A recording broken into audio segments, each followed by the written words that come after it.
Hello and welcome. Thank you for taking the time to listen to this presentation. Now, my name is Marie Downing and I am one of the teachers here at Tonnereville who teach criminology along with my colleague Katie Lanchbury-Cooper. So I teach both psychology, sociology and criminology, but in this presentation I'm going to be talking to you about criminology, which is a level 3 diploma. So the first year is a level 3 certificate and the second year it becomes a level 3 diploma. I should mention as well that the level 3 is equivalent to A-level and carries the same points as an A-level would for university applications. So let's start with thinking about what criminology is. It's the scientific study of crime, of criminals, and of the punishment of criminals. So we look at a whole range of things, and you'll see in a moment that it's very much a multidisciplinary subject. What criminology is not, however, is a legal course, although there is a unit 4 where we talk about the law quite a lot. It's not training to be a police officer or a CSI, but we do learn about the roles of these agencies of the criminal justice system, and we do look very closely at the work of crime scene investigation in Unit 3. And it's not an easy option. It's a very interesting option, but not necessarily an easy one. So you do need to make sure that you're committed before you start. So let's take a look at the course itself. It's broken down into Year 1 and Year 2. So Year 1 is the certificate in criminology, and Year 2 is then the diploma in criminology. And as you can see, it's divided into 50% controlled assessment and 50% examination. And what I find is that some students, we were talking just now about it not being an easy option, for some students who prefer internal assessments, like controlled assessments, they do tend to find this a little bit easier for them because it suits the way that they learn. So that's something that I think is probably worth mentioning.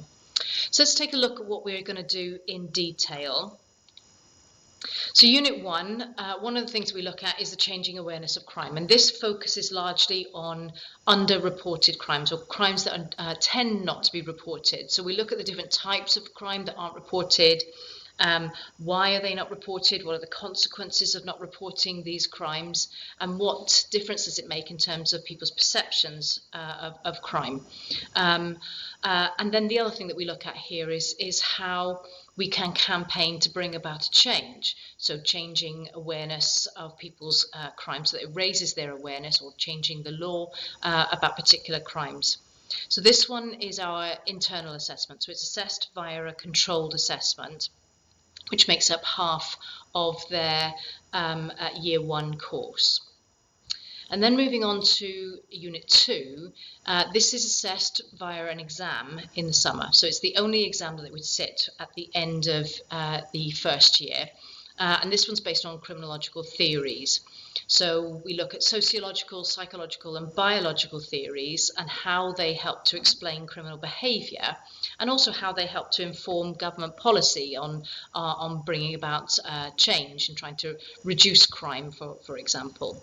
So Unit 1 and Unit 2 then make up the first year, which is the certificate in criminology. And then Unit 3 is one that most students really look forward to. It's called From Crime Scene to Courtroom, and this is the controlled assessment that they do in the second year. So they're looking at the criminal justice system from the moment a crime has happened, and they follow that crime all the way through to the courtroom and the verdict that's reached at the end. So essentially in this controlled assessment, the students get given a particular crime, often it's a murder, and they have to track the evidence and follow the whole process from that crime scene through the criminal justice system to the court at the end, and establish whether or not a just verdict was reached at the end. So it's an interesting one, this one, that the students often enjoy. And then the final unit, which is Unit 4, at the end of the second year, is crime and punishment. So what you'll find is that there's elements of law in this one, in Unit 3, more forensics. So we're looking at how laws are made, we're looking at the roles of the different agencies in the criminal justice system, what are we aiming to achieve through punishment, and then the types of punishment, so prisons, community sentences, fines, how effective are these punishments? Do they work? And are the criminal justice agencies effective in managing and controlling the behaviour of people in society? So this one then forms their exam that they do at the end of the second year. So in terms of careers, it's fairly straightforward, this one, because obviously criminology has a direct route to many careers within the criminal justice system. So you can see there's just a selection here that many students would be interested in. We also have a lot of our students who go on from doing criminology with us here to criminology at university as well, in advance of then looking for one of these particular career options. So it is a new course. It's not one that students would have come across before, so we are aware that additional support would often be needed.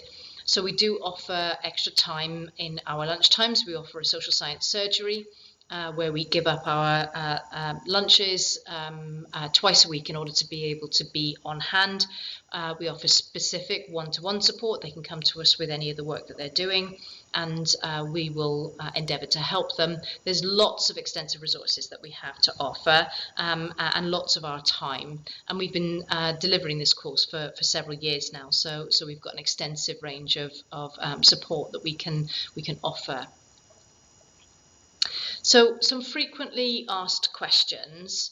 In terms of entry requirements, just like any of the other courses for the sixth form, it's 5 GCSEs, grades A star to C. And it's advisable to have a minimum of a C grade in a literacy-rich subject, so something like history or English, literature or language, anything like that where you're writing lots, because with controlled assessments in particular, there's quite extended writing that needs to happen in those. So in terms of the assessment, as I indicated before, it's 50% examination and 50% controlled assessment. So there's one exam and one controlled assessment in year 1, and then there's another exam and another controlled assessment in year 2. And the extra, the opportunity to do the controlled assessment benefits many of our students in particular. So where could level 3 criminology take you? As I've indicated, many of our students go on to take criminology at university, or they do combined courses with criminology and law, forensics and that sort of thing. So it's a good grounding for many higher education courses, but also numerous job opportunities, as I indicated before. So anybody who's interested in going into any part of the justice system, criminology is a good option for you. There's no need to have studied criminology before. None of our students have any prior knowledge of it, and they all cope very, very well. And the majority of our students do very well indeed. In fact, they're often on target, and many are are above their target as well. So really quite proud of them. So if you're interested and you want to find out a little bit more, here's a selection of some of the cases that we look at across the course, both in year 1 and year 2. They're all incredibly interesting, some a little bit grisly and some quite sad. But there's lots of information on the internet about these cases because they're very well known. So feel free to do some research in advance and develop your knowledge and understanding of some of these cases, because we will definitely be using these on the course. And I've also attached the link there to the WJC Criminology page so that you can find out a little bit more about the course and have a look at the syllabus. If you choose to, you can have a look at some past papers so you get a feel for what you'd be expected to do. So thank you very much for your time. Thank you for listening. If you've got any questions at all, our contact details are there. So feel free to get in touch. If you've got any specific questions about criminology, you can get in touch with me or I'm Marie Downing, or my colleague Katie. Or if it's about the sixth form, then obviously use the sixth form contact details there. So thank you very much for your time.